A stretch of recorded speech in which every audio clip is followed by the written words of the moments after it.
Friends, welcome to our channel. तो कैसे हैं आप सब? उम्मीद करता हूं कि आप सब ठीक होंगे।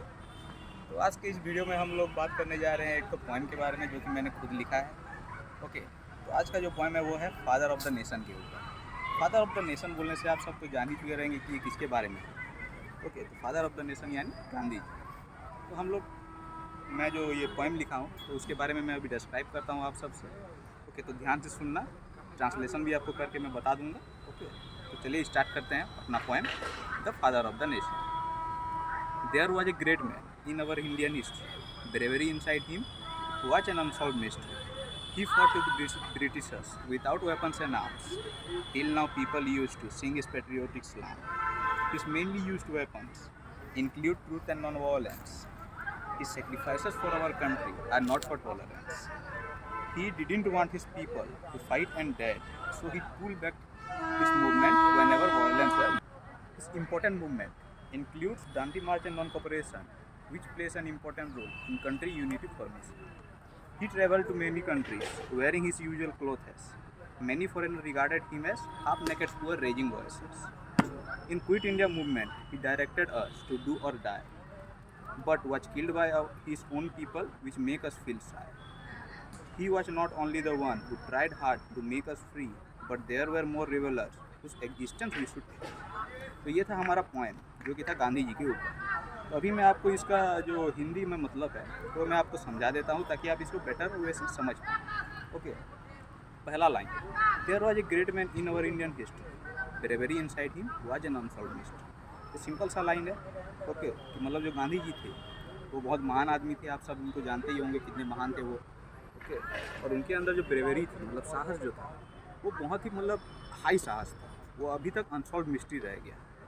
ओके, तो सेकंड लाइन में आता है, he fought with Britishers without weapons and arm, till now people use to sing his patriotic song. मतलब क्या, वो जब ब्रिटिशर्स के साथ लड़े थे तो क्या कोई वेपन यूज़ किए थे? कुछ भी नहीं। ओके, तो उनका जो पास मतलब कोई वेपन ही नहीं था, फिर भी वो ब्रिटिश गवर्नमेंट से लड़े। तो ये था उनका ब्रेवरी, जो कि फर्स्ट लाइन में आपने मतलब सुना था कि उनके पास जितना ब्रेवरी था। किस लिए ब्रेवरी था? वो ब्रिटिशर्स से बिना वेपन्स और आर्म से लड़ गए थे। Till now people use to sing his patriotic slam. Patriotic slam मतलब होता है गाना, देशभक्ति की गाना। तो अभी तक पीपल जो रहते हैं हमारे लोग सब इंडिया के लोग, वो क्या करते हैं, उनका देशभक्ति का जो गाना है वो अभी तक गा रहे हैं, यानी कि गुणगान कर रहे हैं। Is mainly use two weapon include truth and non violence, is sacrifices for our country are not for tolerance. मतलब क्या, उनका जो मेनली यूज़ जो वेपन यूज़ करते थे वो, यानी कि उनका जो सिद्धांत था वो क्या था? सत्य और अहिंसा। सत्य और अहिंसा के कारण ही वो मतलब ब्रिटिश लोगों को यहाँ से निकाल पाए थे। ओके, इस sacrifices for our country are not for tolerance, ये एक तो मेन पॉइंट है। आप देखिए, इस सेक्रीफाइसेस फॉर आवर कंट्री मतलब वो क्या क्या हमारे कंट्री के लिए मतलब निछावर किए थे, क्या क्या वो अपना सेक्रीफाइसेस दिए थे। ओके, तो आप जैसे कि जानते ही होंगे कि वो लंदन गए थे पढ़ने के लिए, फिर भी वो रिबल कैसे किए थे? एक सिंपल अपना धोती और एक शाल में, राइट। तो वो था उनका सेक्रीफाइस, कितना सेक्रीफाइस किए थे वो अपने मतलब कंट्री के लिए, वो आपको यहाँ पर पता चल सकता। और नॉट फॉर टॉलरेंस मतलब कि हमको वो भूल नहीं जाना चाहिए, उनका जो सेक्रीफाइसेस है वो हमको भूलना नहीं चाहिए। He didn't want his people to fight and dead, so he pulled back his movement whenever violence were made. तो जब भी मतलब जैसे कि दूसरे लीडर्स लोग थे जो कि अपना मतलब सेना लोग को आगे भेजते थे और बोलते थे कि तुम लड़ो, तो गांधी जी ऐसा नहीं थे, वो एक सच्चे लीडर थे। तो वो हमेशा चाहते थे कि मेरे लोग कैसे जिंदा रहें। ओके, तो जब भी कोई वायलेंस होता था, जैसे कि चोरी चोरा मूवमेंट हुआ, जलियावाला वाला बाग, तो उस टाइम वो क्या करते थे, जो भी मूवमेंट सब रहता था उन सबको पुल आउट कर लेते थे, ड्रैग आउट कर लेते थे, ताकि ज़्यादा लोग ना मरें। His important movement includes Gandhi March and non-cooperation, which plays an important role in country unity formation. तो जो यहाँ पर है, ओके, इम्पोर्टेंट मूवमेंट उनका क्या क्या था? डांडी मार्च। आप अगर हिस्ट्री पढ़े हो तो जानते ही होंगे डांडी मार्च किस लिए हुआ था? Salt march. ओके, सॉल्ट को बचाने के लिए हुआ था। और एक होता नॉन कॉपरेशन, मतलब कि किसी भी ब्रिटिश गवर्नमेंट का कुछ भी मानना नहीं है, ओके, उनको फॉलो करना नहीं है, तो वो सब चीज़ था। Which plays an important role, मतलब जो कि बहुत इंपॉर्टेंट रोल प्ले करता है किसमें? हमारे कंट्री के यूनिटी फॉर्मेशन में। तो कभी नहीं चाहते थे कि हमारे जो मतलब दूसरे दूसरे कल्चर के लोग हैं, दूसरे दूसरे जेंडर के लोग हैं, या फिर दूसरे दूसरे रिलीजन के लोग हैं, वो कभी भी अलग हों, ऐसा गांधी जी बिल्कुल नहीं चाहते थे। इसीलिए वो हमेशा क्या करते थे, मतलब एक तो कोऑपरेट करना चाहते थे, सब लोगों को एक ही साथ मिला के वो लड़ना चाहते थे। ओके, यूनिटी फॉर्मेशन करने के लिए। ओके, उसके बाद आता है और 3 तो पैराग्राफ बचा हुआ है।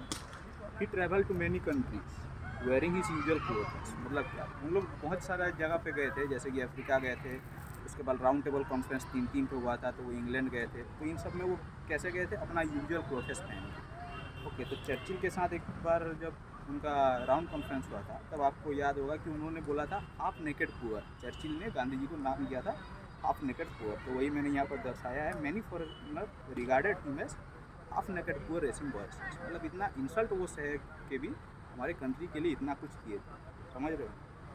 इन quit India movement he directed us to do और die but was killed by his own people which make us feel sad. ये बहुत एक तो सैड मूवमेंट है।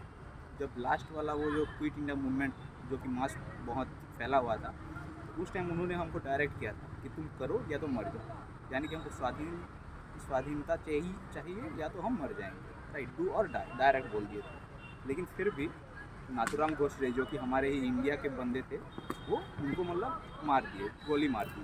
तो ये बहुत ख़राब फीलिंग आता है हमको, फील करता है, ख़राब फीलिंग है। He was not only the one who tried hard to make us free, but there were more rebels whose existence we should agree।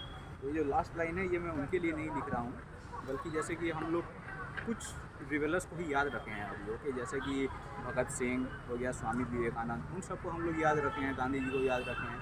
लेकिन उनके अलावा भी हमारे पास बहुत सारे मतलब वीर लोग थे जो कि हमारे लिए कुर्बानी दिए थे, हमारे इंडिपेंडेंस के लिए लड़े थे। तो उन सबको हमको नहीं भूलना चाहिए, बल्कि उनका भी हमको इज्जत करना चाहिए। ओके, तो फ्रेंड्स, आज के लिए बस इतना ही।